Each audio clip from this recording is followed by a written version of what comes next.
आप देख रहे हैं टीएनआर न्यूज़ का खास कार्यक्रम सवाल जो आपका है। मैं हूं आपके साथ में राकेश निर्मलकर। इस समय हम धमतरी जिले के कुरुद विधानसभा क्षेत्र में हैं और यहां से मौजूदा भारतीय जनता पार्टी के विधायक हैं अजय चंद्राकर जी, जो पूर्व में भाजपा शासनकाल में मंत्री भी रह चुके हैं। आज वही हमारे साथ हैं मुद्दों पर बातचीत करने के लिए। सर, बहुत बहुत स्वागत है हमारे इस खास कार्यक्रम में आपका। धन्यवाद आपको जी। एक परिपाटी रहती है सर, संक्षेप में प्लीज़ आपके जीवन के बारे में थोड़ा सा बताइए ताकि लोगों को हम बता सकें। वैसे तो सभी लोग नहीं, मेरा जीवन बहुत सामान्य जीवन है साहब। मैं भारतीय जनता पार्टी का कार्य करता हूँ, संघ का स्वयं सेवक हूँ, बस। जी। बड़ी चुनौती इस बार आपने भी घोषणा पत्र जारी कर दिया है। भारतीय जनता पार्टी ने, कांग्रेस ने भी लगभग सभी घोषणा, लेकिन जो किसानों को साधने की कोशिश दोनों पार्टियां कर रही है, कल की जो घोषणा पत्र है, क्या कहेंगे इसको लेकर आप? किसानों को साधने की कोशिश नहीं है, ये किसानों को मदद करने की कोशिश है। जी।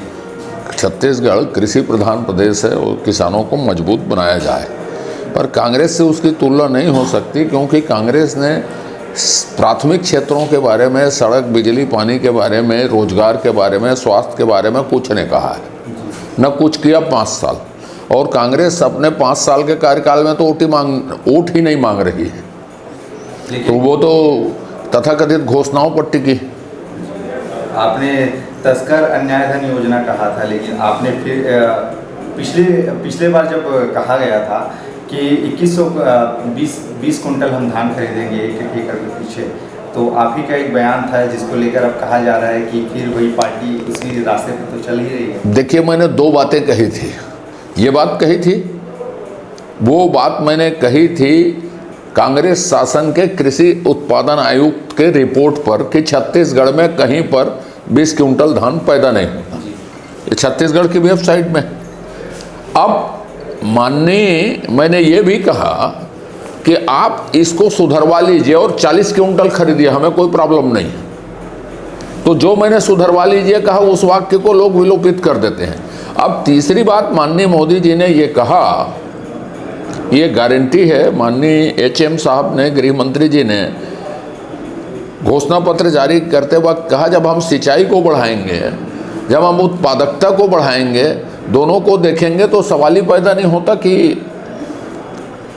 21 क्विंटल तक ना पहुँचे।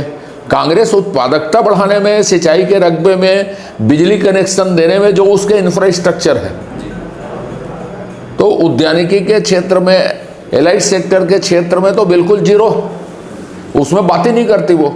तो इसलिए उन लक्ष्यों को हम पालेंगे, सिंचाई, बिजली, इनकी जो सुविधाओं के विस्तार के बाद। लेकिन कर्ज माफी का वादा कांग्रेस पार्टी ने किया सर, एक बार फिर से कहीं पिछड़ तो नहीं चाहिए भाजपा इससे? आपने कहा किसानों की मदद का सवाल, भारतीय जनता पार्टी ने स्वीकार कर लिया कि हमने 2 साल का बोनस नहीं दिया था, हम बोनस देंगे 2 साल का पिछले। जब वो स्वीकार कर लिया तो लगभग वो कर्ज माफी के बराबर ही होता है इस साल के, इसलिए उसमें कोई अब वो विषय ही नहीं है कर्ज माफी का। बीजेपी उससे ज़्यादा दे रही है।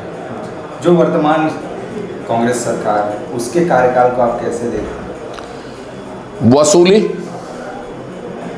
लूट, टारगेट किलिंग, हत्या, डकैती, बलात्कार, अपहरण, लेवी वसूली is equal to Bhupesh Baghel सरकार, एक। और दूसरा, अब ईडी के स्वीकार करने के बाद कि 506 करोड़ रुपया हमने मुख्यमंत्री जी को किसी आदमी ने दिया है, तो उसके बाद भूपेश बघेल जी को तो पद में रहना ही नहीं चाहिए। कांग्रेस सरेआम सड़क पर नंगी हो गई है कि लेन देन करती, तो इसलिए उनको नैतिकता के आधार पर इस्तीफा दे देना चाहिए और ये स्वीकार कर लेना चाहिए कि कांग्रेस आपराधिक आय से ही चल रही है। लेकिन कह रही कि एजेंसियां केंद्र सरकार के इशारे पर काम कर रही हैं। अब ऐसा है कि आपकी एजेंसियां हैं तो आपके इशारे पर काम कर रही हैं, ऐसा कोई एजेंसियों के बारे में कहा जाता है? एक संवैधानिक पद पर बैठे व्यक्ति को देश की एजेंसी, प्रदेश की एजेंसियों पर गंभीरता से बात करनी चाहिए, हलकट बात नहीं करनी चाहिए किसी को भी। पिछली बार भारतीय जनता पार्टी बुरी तरीके से हारी थी, आप अपना किला बचाने में सफल रहे थे। इस बार की स्थिति क्या मजबूत होगी भारतीय जनता पार्टी की सर? आप ये जान लीजिए कि भारतीय जनता पार्टी कुरुद के साथ पूरे छत्तीसगढ़ में सरकार बनाने जा रही है। इसमें कहीं कोई शक नहीं है। कांग्रेस का चेहरा आज और बेनकाब हो गया ईडी के प्रेस विज्ञप्ति आने के बाद कि भ्रष्टाचारी सरकार जाना ही चाहिए। जी, क्या लगता है इस बार अगर भारतीय जनता पार्टी एक बार फिर से सरकार बनाती है तो अजय चंद्राकर जी की भूमिका क्या होगी? नहीं, ये मेरी भूमिका क्या होगी इसको तो पार्टी हाईकमान तय करेगी। मैं तो एक छोटा सा कार्यकर्ता हूँ, सोचने का तो सवाल ही पैदा नहीं होता अपने बारे में। तो मुख्यमंत्री कौन रहेंगे? मुख्यमंत्री तय करना पार्टी के संसदीय बोर्ड, राष्ट्रीय अध्यक्ष, इन लोगों का काम है। लोग हैं, बृजमोहन अग्रवाल जी हो गए, रमन सिंह, ऐसा है, बहुत योग्य नेता है वो, चाहे जितने लोगों का आप नाम ले लें, राष्ट्रीय नेतृत्व ही इसको तय करेगा।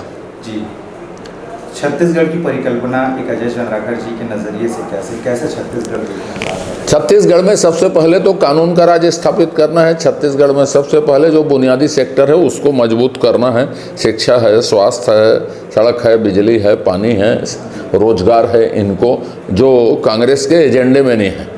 कांग्रेस जो है राजीव गांधी मितान क्लब और गोठान क्लब की बात करती है।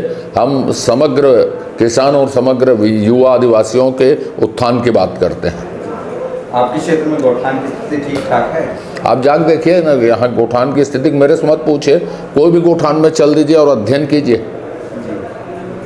लेकिन अब कांग्रेस कह रही है कि इस बार 75 पार, आप पूर्ण बहुमत की सरकार बनाएंगे इस बार? अब ऐसा है, कांग्रेस कुछ भी बोले उसका कोई भरोसा नहीं है। 75 पार के पहले वो अपने घोषणा पत्र पिछले बार में है उसको भूल गई। उसमें बहस कर ले कितना काम किया है। इतना आत्मविश्वास है उनको तो 5 साल के अपने किए काम पर वोट क्यों नहीं मांग रहे हैं? झूठी घोषणाओं पर, तथाकथित गारंटी पर क्यों निर्भर है? शराब घोटाले का बड़ा आरोप आपकी पार्टी लगातार उठा रही है। पिछले पार्टी ने क्या आरोप लगाया? वो तो चालान पेश हो गया। 1 साल का ही 21 करोड़ रुपया है लगभग। 5 साल का निकालें तो हजारों करोड़ में जाएगा वो। तो क्या इस बार अगर भारतीय जनता पार्टी आती है तो शराब नहीं, सारी चीज़ों की जांच कराएंगे हम, और जो जेल भेजेंगे सबको जांच करा के, जो दोषी हैं उनको।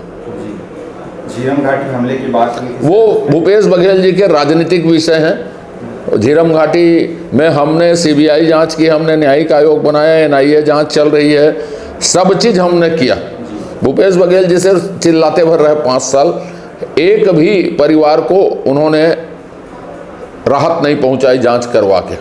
वो जब तक भूपेश बघेल जी हैं तब तक झीरम घाटी राजनीतिक तौर पे जिंदा रहेगा, उनके वोट पाने का जरिया बन गया है वो।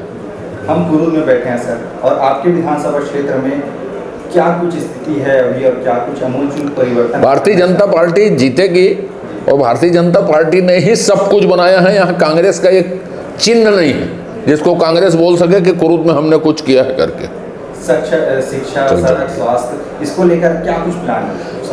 अभी तो मैं कुछ बोलूँगा नहीं। कांग्रेस वाले पहले बोले वो सत्ता में है, क्योंकि मैं बोलूँगा तो वो नकल करेंगे, क्योंकि उनको ऐसी चीज़ों में सोचना समझना तो आता ही नहीं। समझ रहे हैं ना? माफियागिरी आती है यहाँ कांग्रेस, तो माफियागिरी से कुरूद का विकास नहीं होगा, अपराध से कुरूद का विकास नहीं होगा। कुरूद के विकास के बारे में कांग्रेस अपना दृष्टिकोण घोषित करे ना। मैं तो इतना कर दिया हूँ भारतीय जनता पार्टी का आशीर्वाद से कि सारा कुछ भाजपा का है। तानी चंद्राकर जी इस बार चुनौती मान? मैं महिलाओं के बारे में कुछ नहीं बोलता। चलिए ठीक है, बहुत बहुत धन्यवाद सर। जाते जाते आपके क्षेत्र की जनता को अगर कुछ कहना चाहूँगा, आपके क्षेत्र की जनता को अगर कुछ संदेश? नहीं, बस इस क्षेत्र की जनता को मैं आने वाले त्यौहार जो हैं, दिवाली की, धनतेरस की, गोवर्धन पूजा की, भाई दूज की बहुत बहुत बधाई देता हूं। आपका जीवन सुखमय हो, मंगलमय हो, समृद्धि पूर्वक हो, और कुरुक्षेत्र में प्रेम सद्भाव बढ़े, कुरुक्षेत्र में अपराध का अंत हो, कुरुद में माफिया का अंत हो, कुरुद में गुंडा राज का अंत हो। इसके लिए हम इस दिवाली को मनाएं। धन्यवाद।